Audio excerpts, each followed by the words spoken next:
Ceux d'entre vous qui connaissent un peu mon histoire savent qu'à une certaine période de ma vie, en tant que consultant indépendant, je touchais entre 10 et 12 000 euros par mois de chiffre d'affaires. Et j'ai dû abandonner ce boulot-là, arrêter ce travail-là pour me consacrer entièrement à mes entreprises. Et c'est vrai que ça peut paraître surprenant. Comment quelqu'un décide de cracher sur 12 000 euros par mois? Comment est-ce possible? Eh bien, en réalité, parce que c'est un système qui ne pouvait pas m'enrichir. Dans cette vidéo, je vais vous révéler finalement 3 des grands secrets que j'ai compris qui permettent réellement de devenir riche. Vous savez, quand on regarde des gens qui sont riches autour de nous, la plupart du temps, on ne prend pas le temps de les analyser pour comprendre réellement ce qu'ils font et qui les différencie. J'ai essayé, moi, de comprendre qu'est-ce qui faisait que certaines personnes avaient des bas revenus, d'autres des revenus moyens, d'autres des hauts revenus, et puis d'autres étaient riches. Et quand j'ai commencé à étudier les personnes qui étaient riches, du Cameroun par la Côte d'Ivoire, au Sénégal, au Mali, au Bénin, en France, aux États-Unis, ils avaient ensemble un certain nombre d'éléments qu'ils avaient tous en commun. Tous. Et je vais vous partager dans cette vidéo 3 principaux d'entre eux. Le premier élément qu'ils avaient, c'est que ce sont des gens qui ne vendent pas leur temps. La vie nous a appris, depuis qu'on est tout petit, la société nous a appris que pour réussir dans la vie, il fallait aller à l'école, avoir des diplômes, aller à l'université, avoir des grands diplômes. Et plus tu as des diplômes, et plus tu peux postuler pour des boulots qui vont être bien rémunérés. Et avec cette rémunération-là, donc, tu vas pouvoir vivre la belle vie. Comme beaucoup d'entre nous, j'ai fait ça.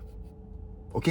Je suis allé à l'école, j'ai eu mon bac, je suis allé en école d'ingénieur, j'ai eu mon diplôme d'ingénieur. Je suis même allé encore un peu plus loin, j'ai fait un MBA, j'ai commencé ma carrière, j'ai travaillé dans des domaines prestigieux. Le gens aiment bien dire, ah ouais, mon fils est ingénieur, il travaille dans le nucléaire. Je travaillais dans des boîtes prestigieuses, à la Défense, dans des grandes tours qui pourraient faire rêver des gens. J'ai connu tout ça. J'avais d'ailleurs ce qui pouvait être considéré comme un bon salaire par beaucoup.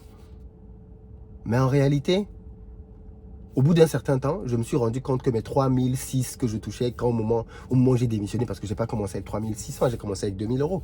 Mais les 3600 que j'avais quasiment au moment où je démissionnais n'étaient plus suffisants. Parce que je me suis rendu compte qu'avec ça, je ne pouvais pas m'enrichir en fait. On ne m'avait pas dit la vérité sur le système. Donc j'ai pris la décision de me lancer en indépendant, de créer ma propre boîte et de devenir consultant indépendant. Et à partir de là, j'ai connu un gros gap. Okay? Avec un daily rate, un taux journalier de 600 euros et plus, je me retrouvais avec plus de 12 000 euros parfois par mois de chiffre d'affaires. Parfois. Parce que à ces frais-là, tu as des charges que tu peux rajouter en fait. Et donc, j'ai travaillé comme ça pendant 3 ans. Avec 12 000 euros tous les mois. Et le jour est venu où j'ai dit, j'arrête. Vous imaginez? 12 000 euros tous les mois qui tombent. Tu dis que tu arrêtes. Mais j'ai arrêté parce que j'ai compris que tant que tu vends ton temps contre de l'argent, tu ne seras jamais riche. Jamais. Parce que le propre du fait de vendre son temps contre de l'argent te met tout de suite face à une limite très importante. C'est qu'une journée n'a que 24 heures. Tu ne peux donc pas travailler plus de 24 heures. Tu as un taux journalier par jour de travail. Le mois n'a que 30 jours et 22 jours ouvrables, entre 20 et 22 jours ouvrables en fonction des mois et du nombre de week-ends que tu as dans le mois. Tu ne peux donc pas t'enrichir avec un système comme ça. Or, beaucoup d'entre nous allons à l'école, allons dans les entreprises en espérant que miraculeusement un jour ils vont devenir riches en étant dans ces entreprises. Vous vous trompez lourdement, royalement. Vous n'allez jamais devenir riche en travaillant dans une entreprise. Jamais, au grand jamais. J'ai déjà fait beaucoup de vidéos pour expliquer ça. Mais quand tu es dans une entreprise, tu échanges ton temps contre un salaire. Et même si tu as des journées où tu travailles en journée et le soir, ça ne peut pas te permettre de devenir riche. Jamais. Même quand vous entendez que des salariés aux États-Unis gagnent énormément d'argent, ce n'est pas souvent leur salaire. Ce sont leurs bonus et c'est le fait qu'ils ont des actions dans l'entreprise. Par exemple, chez Facebook, beaucoup de salariés ont des actions, notamment les salariés qui étaient là au début. Mark Zuckerberg leur avait donné des parts dans le business pour qu'ils puissent venir bosser pour une petite boîte comme celle-là. Et aujourd'hui, ce sont tous des salariés millionnaires. Mais ils sont millionnaires, non pas avec leur salaire, mais grâce aux actions. Mais grâce aux actions. Même quand on est footballeur et qu'on gagne énormément d'argent, on est en train d'échanger son temps contre de l'argent. Voilà pourquoi quand une carrière de football s'achève, on se retrouve avec des cas dans lesquels plusieurs footballeurs n'ont plus d'argent. Parce qu'on ne s'enrichit pas quand on échange son temps contre de l'argent. Ça, c'est la première chose que j'ai compris. Les riches ne font pas ça. Les riches n'échangent jamais leur temps contre de l'argent. Jamais. Jamais, jamais, jamais. Et je pense que vous ne devez vous aussi jamais faire ça. La deuxième chose que j'ai apprise, c'est que les riches font travailler les gens pour eux. Les riches font travailler les gens pour eux. J'ai écouté une interview un jour là où un multimillionnaire disait que quand tu travailles tout seul, tu peux aller peut-être jusqu'à 1 million, 2 millions d'euros. Mais personne ne peut faire 10 millions d'euros seul. Impossible. Pour franchir certains paliers, tu dois avoir des gens avec qui tu travailles. Et tous les riches que je connais ont beaucoup d'équipes.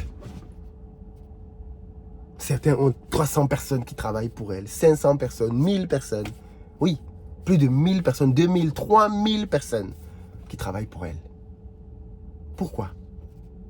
Parce qu'elles cumulent le temps de chacune de ces personnes-là pour mettre ça à son propre service. Puisque lui tout seul, il ne peut pas délivrer à cette dimension. Qu'est-ce qu'il fait?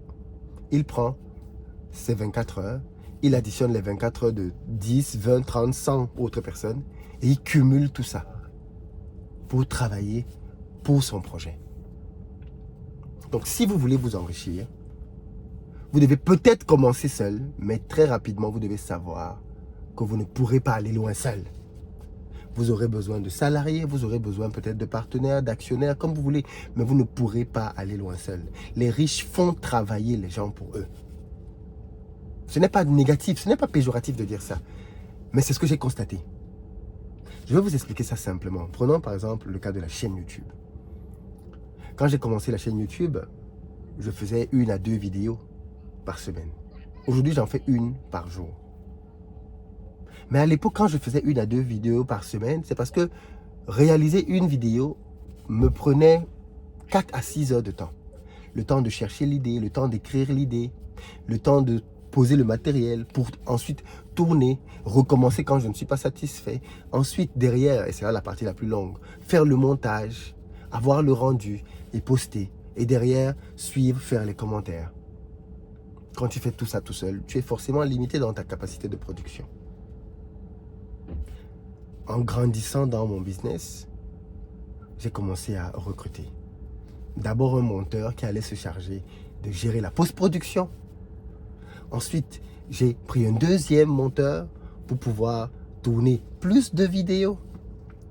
Ensuite, j'ai pris un graphiste pour pouvoir faire davantage de miniatures. Ensuite, je suis allé jusqu'à prendre des personnes qui allaient m'aider à pouvoir faire des sujets de vidéos. Et la prochaine étape, c'est de trouver des gens qui vont pouvoir, par exemple, faire du contenu sur la chaîne directement. Est-ce que vous savez qu'il y a des gens qui sont multimillionnaires grâce à YouTube et Facebook? Ce qu'ils ont fait simplement, c'est qu'ils ont créé des chaînes avec des équipes. On ne les voit jamais devant la caméra. L'une des plus connues, c'est le Lama Fachi, en France. Voilà quelqu'un qui a des millions de vues qu'on ne connaît pas. Mais la chaîne qu'il fait en français, réfléchissez-y. Qu'est-ce qui l'empêche de la dupliquer en russe, en japonais, en turc, dans tous les autres pays dans le monde qu'il veut, avec le même contenu? Rien du tout. Et voilà comment les gens s'enrichissent. Ils créent donc une équipe qui va pouvoir créer du contenu, le même contenu dans plusieurs langues, et le diffuser dans plusieurs pays grâce à la même plateforme YouTube. Juste, il a besoin de gens qui traduisent. Rien que ça. Et il va gagner 10 fois, 20 fois ce qu'une chaîne comme la mienne va gagner. Parce qu'il a joué sur l'effet de l'équipe et du scaling. Ça me permet de vous donner un conseil aussi. Les business des personnes qui s'enrichissent beaucoup, ce sont les business scalables. C'est-à-dire ce sont des business qu'on peut amener rapidement très loin. Je ne connais pas quelqu'un qui a un petit business d'artisan au coin de la rue qui est multimillionnaire grâce à son business d'artisan au coin de la rue. Je connais personne. Les personnes qui sont très riches, ce sont des personnes qui ont créé Carrefour, Starbucks, McDo, KFC, parce que ce sont des business qu'on peut dupliquer partout. Tu as des McDo partout, tu as des Carrefour à peu près partout, et ainsi de suite. Parce qu'ils ont créé un business dans lequel on n'a pas besoin de les connaître, mais qui peut se dupliquer partout.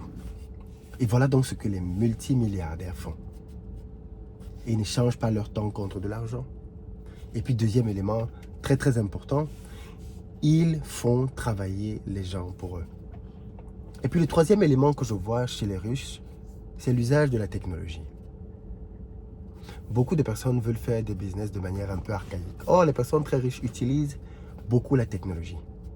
Parce qu'ils ont compris qu'avec la technologie, on peut aller tellement plus vite, tellement plus loin. Ce que l'être humain passe du temps à faire et à galérer peut être tellement simplifié si on utilise une application, par exemple.